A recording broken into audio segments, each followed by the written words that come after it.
then they're looking round to get into that famous stack of the Royal Air Force. Landon Thomas, who is always welcome at the Royal Cornwall Show. Second goes to Alice Youth.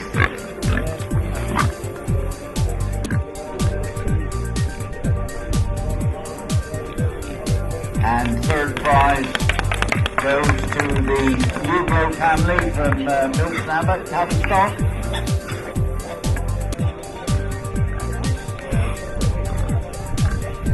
Well done. Very trying. Well, welcome to the Royal Cornwall Show, and this is always a pleasure to meet up with Pete Clark. Now, Pete Clark and I go back many, many years, and for those of you that look after your pigs, you'll be very familiar with Pete's own stock. Now, Pete, this morning, some fantastic animals here this morning. Just well, yes. Talk us, what happened on Class 1? Well, Class 1, we'll go right through to the start. Class 1 with the boars. There was a limited amount of boars in the class, but both good quality. Yes. Both good quality, and it shows. We go over to the females. Now, the females, especially what they call the July class, which is July, August, September, all about. We had 11 entries, and they were all winners. I couldn't say there was a rubbishy pig in there. Yeah, sure. They were all excellent. This is a credit to the guys, ladies and the gentlemen that are bringing these animals. That are bringing the animals. They've been, they've been bred by the exhibitors and nurtured up to the show ring. They've all been exhibited very well, and I found that class was particularly hard to judge because there were so many. I thought it should have been split really because there were so many good entries in there. Sure. That some people probably missed out where they should not. Absolutely. But it's good. And here we are now. We're this is for the champion pig, the champion saddleback pig. We've got 3 entries. Okay, just explain what we've got here. Obviously, I see we've got the boar over on the right here. The boar is the male champion of the class. Then we've got the sow, which is the female champion. Yes. But what we've done, we've kept in the little January gilt, just to have a look at her and to see whether she might come in as a reserve, which we'll have a look at in a minute. Fabulous. But we got 3 lovely pigs, as they all have been today so far. And it's always a difficult job to judge. And here comes the rain. Yeah, absolutely. Well, if you'd be so kind, just while you're studying the animals, just explain to us what it is that you're looking for and what particular attributes what brings them out to you. Okay. Well, as we look at them, we're always looking, whether any breed of pig, we're always looking for 7 even teats on either side, no blind teats, no dummy teats. Yeah. And then she needs to have good feet. That's important, to have good feet, so they walk well, without a mishap with them. I like a nice, fairly clean saddle, a nice straight back, not too much slope on the back end. Okay. Of course, as saddlebacks get older, they, like many others, they do tend to slope a bit on the back end. Yes. But that's a fine animal. That's a fine animal. That is a good quality sow. Been reared well. The exhibitor is showing her well. She's nice and steady. So she shows herself off beautifully. Yeah, absolutely. Absolutely. So anyway, I'll just get on and see. We're going to leave you for a few minutes. Explain what's caught your eye and for what reasons you've got the first, second, thirds. Well, the first I'm going to put the sow up because I think that's a good quality sow. It's the best saddleback sow I've seen for many years. Oh, really? Yeah, she's a good quality. Only 2 years old. Yes. Still a young sow, but good quality. I'm going to put up I shouldn't say too loud, but I'm going to put up the little January gilt as a second, because I feel she's a nice, clean. It was a close case between the female in the female class, between her, and I feel she deserves the second place, the reserve, over the boar. To me, she walks better. She's an early gilt, January gilt, but she's just a lovely animal. But a lovely animal. She walks well. She's been exhibited well. Yes, absolutely. And so that's my choice. Lovely. So now I'll go and present them. Thank you. Sir, that's a lovely sow. Thank you very much. That is a lovely sow. She's absolutely wonderful. I would like to take her home. Oh, that's very kind of you to say that. That's okay. Yeah, thank you very much. Okay. Amanda, like I say, the last time it was close between her and the sow, but she is a lovely gilt. Well done, lads. That's okay. 2 lovely pigs. The boar was very good, but I just felt on the day the little The gilt caught your eye, didn't it? The gilt caught my eye. Presented extremely well. Extremely and I well. have to say, when you brought the subject about feet and the way they move, I mean, that's superb, isn't it? But when you look at that, it gives you a little bit of insight into it, and it's just, like I say, but all the saddlebacks were good quality. I didn't really find a serious fault with any saddleback pig here today. It's credit to the society. Credit to the society and, of course, the people who breed them. Yeah, absolutely. Absolutely. And I think that's one of the preparation as well. I think the general public probably won't just appreciate it. You know, they just say, oh, they're pigs, they're being bred. Yeah, they're being bred for a purpose. We all know what that purpose is. But I mean, more importantly, the showing side does play a key part within the industry. A key part within the industry, yes. And we have a lot of hobby pig keepers as well, which they make a contribution towards saving the traditional breeds, which is very, very important. We have 7 traditional breeds, and they all need attention, but the saddlebacks have sort of surged forward against the rest of them, and they've come up strong in numbers now, and a lot more people are showing, which is actually splendid, and I love to see it. I hope it may continue. Absolutely. Now, on the judging side of things, are you judging any more this year? Only this show, and I should be at the New Forest, but I'm only judging limited on the Wednesday, just the pairs. Oh yes. And the young handlers and the Southern youngs. They obviously don't trust me to do anymore. Well, thanks very much indeed. That's okay, John. Thanks for spending time with us, and I no doubt we're going to meet up with you at the New Forest. We will indeed. Let's hope the rain doesn't last too long, and the rest of the day goes well for you. Yeah, thank you very much. Indeed, Peter. Thank you, John.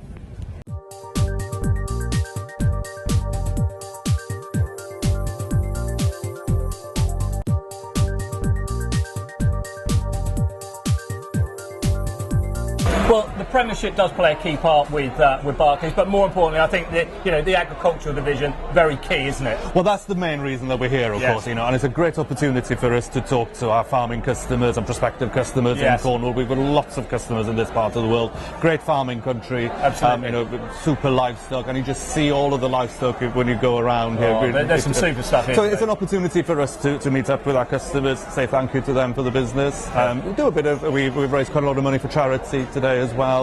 Just explain a little bit on the charity side. We've just asked. We had a breakfast for customers this morning, and we asked people to put a contribution in the envelope. Barclays will match that pound for pound, and that's the proceeds of that will go to the RABI, the Royal Agricultural Benevolent Institution, really important farming charity. Absolutely. And also the air ambulance, and the air ambulance, of course, is something that means such a lot to the farming community, because if there is an emergency, it's often the way that they get help. Yeah, quite right too. Now, what's the programme for Barclays on their agricultural side this year as regards being out there with their client base? Is it just this one particular show that we're doing? We're doing a number of shows across the country. We've already been to Suffolk, and we've been to the Staffordshire shows. This is Cornwall is the next big one. Yes. And then we've got the Royal Norfolk coming up. We've got the Great Yorkshire. Then of course the Royal Welsh. Coming up. And we also do the big technical events, the cereals event and the dairy. Cereals is quite key. Cereals is just next week now. Yes. And then we've got the dairy event, of which we're principal sponsors of that, actually. Oh, right, and that's in September, the national one. So there are lots of events, and it's an important way for us to demonstrate how committed we are to farming. We've lent more to farmers this last year than we ever have. Well, that's good news for the farming community. Well, it is important, to enable people to invest for the future. Yes. And some of this investment, of course, is for young people coming into family farming businesses, and whether that be in dairying or livestock or poultry. There's quite a lot going on, actually, and we're keen to be part of that. Well, that's very nice. Nice to hear that you're looking after the younger sector and nurturing them and bringing them into what is a fabulous industry, isn't it?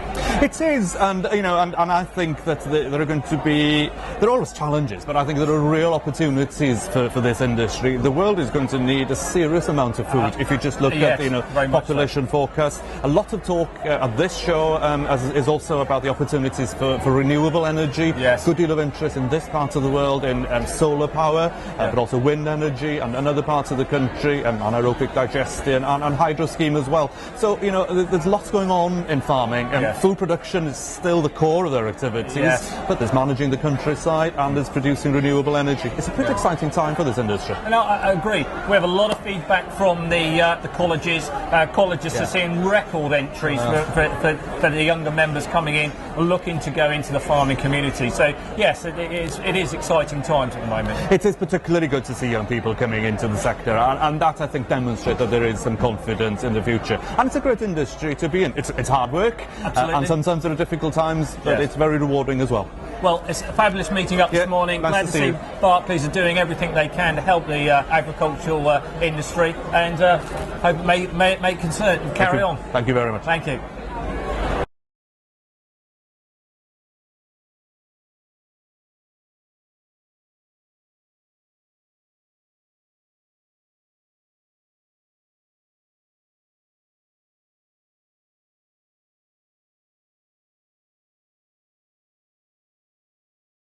Well, Dan, Grant, I have to say, an amazing, start that again, I was going to say exhibition.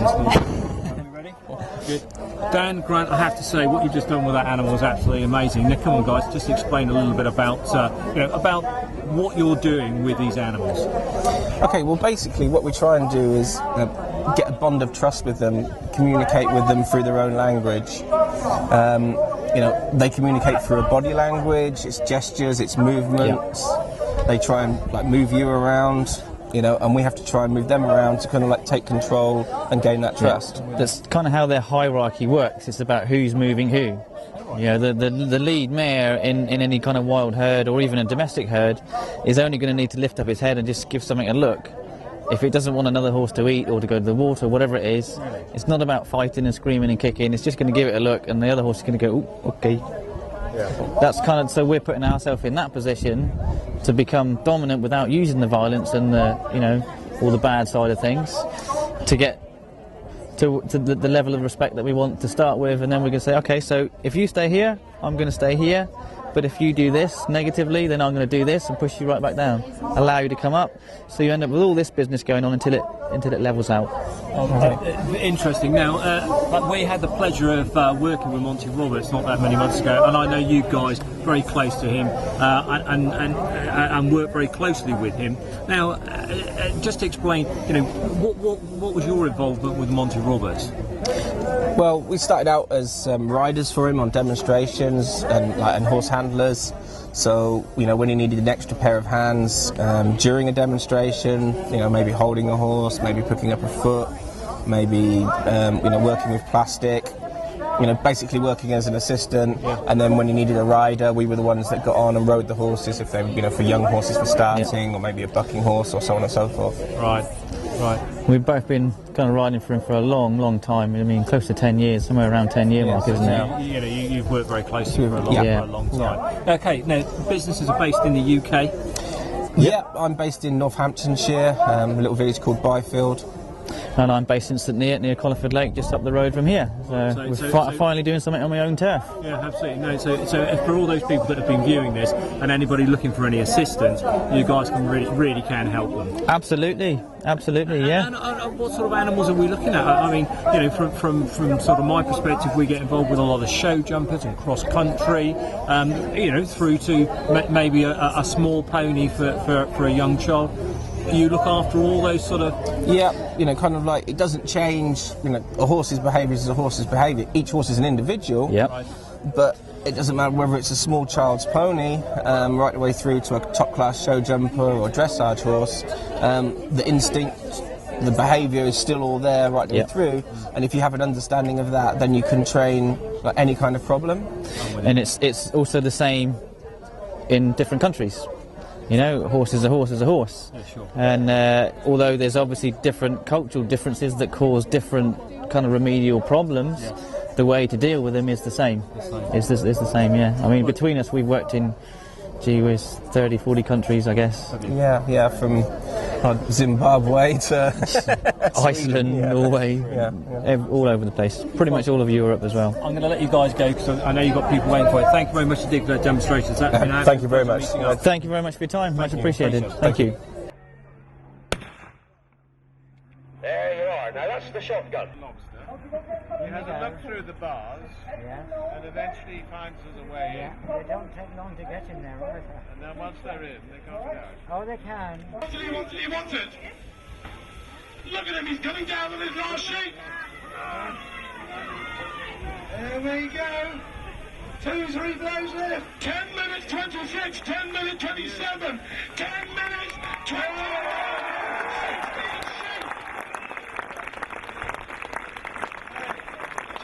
Julie, last time you and I met up was where? Now, come on, where was it? Devon County. Devon County, Yeah. and you had a smile that I couldn't believe. A fantastic day, wasn't it? Yeah, it was. Now, let's explain. Where are we today? We're here at the Royal Cornwall Show at Wadebridge, and we've had another fantastic day. He's won the Supreme Interbreed Champion beef animal. What can I say? Oh, tremendous achievement. So, let's just recap. Yes. We've done the Bath and West. He got the Supreme Interbreed beef animal at the Bath and West, and the Supreme Interbreed beef animal at Devon County. He's done the triple. So he's done the triple. Yes. And do we know whether or not the same animal has achieved that? Well, I don't think a Devon has achieved it. In fact, I'm pretty sure he hasn't. But we're waiting to find out if any animals achieved the triple, the same animal. It's been amazing because the standard of the animals is just absolutely unbelievable this year, isn't it? Fantastic, absolutely fantastic. And I have to say, he really is a beautiful animal, and a credit to the breeding, really. Well, you go in the ring knowing you've got something special, but you look round at the other animals and you think, oh golly, is he going to do it? And he did, and all the interbreed judges have said this year that when he came into the ring, they knew they had their champion. Just stunning. Well, apparently he did look stunning. No, I'm very biased. No, absolutely. We were alongside the judges, and the people that were stood around us, they just said, my goodness, what a fantastic looking animal. And we're so pleased for it. It was great. Thank you. It was great. It's been great to catch up today. And what can I say? What does it hold for us next? Who knows? That's exactly. Who knows? Now, has the showing season? Has he finished his showing season now? Well, we're booked in for a few more shows. Yeah. Where will we be seeing you 3 next? counties, Royal Welsh and Dorset. Yes. And a couple of our local Holsworthy show. Sure. We'll see. Good. Well, great. Congratulations. Thank you very much. Very good. Thank you.